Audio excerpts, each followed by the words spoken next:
ইসলামে আখলাক বা উত্তম চরিত্রের গুরুত্ব অপরিসীম। আমাদের প্রিয় নবী হজরত মুহাম্মদ সাল্লাল্লাহু আলাইহি ওয়াসাল্লামের জীবনে উত্তম চরিত্রের অনেক উদাহরণ রয়েছে, যা আমাদের জন্য অনুসরণীয়। তিনি বলেন, আমি উত্তম চরিত্রকে পরিপূর্ণ করার জন্যই প্রেরিত হয়েছি। বুখারী। উত্তম চরিত্রের অধিকারী ব্যক্তি শুধু আল্লাহর কাছে নয়, মানুষের কাছেও সম্মানিত হয়।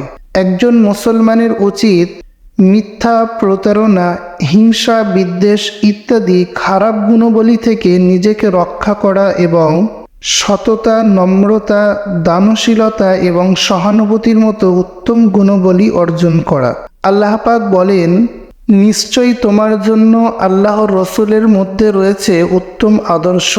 সূরা আল আহজাব।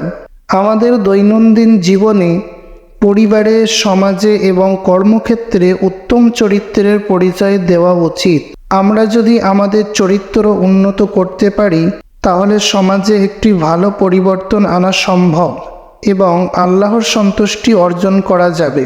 আল্লাহ আমাদের সকলকে উত্তম চরিত্রের অধিকারী হবার তৌফিক দান করুন এবং আমাদের থেকে খারাপ গুণাবলী দূর করুন। আমিন।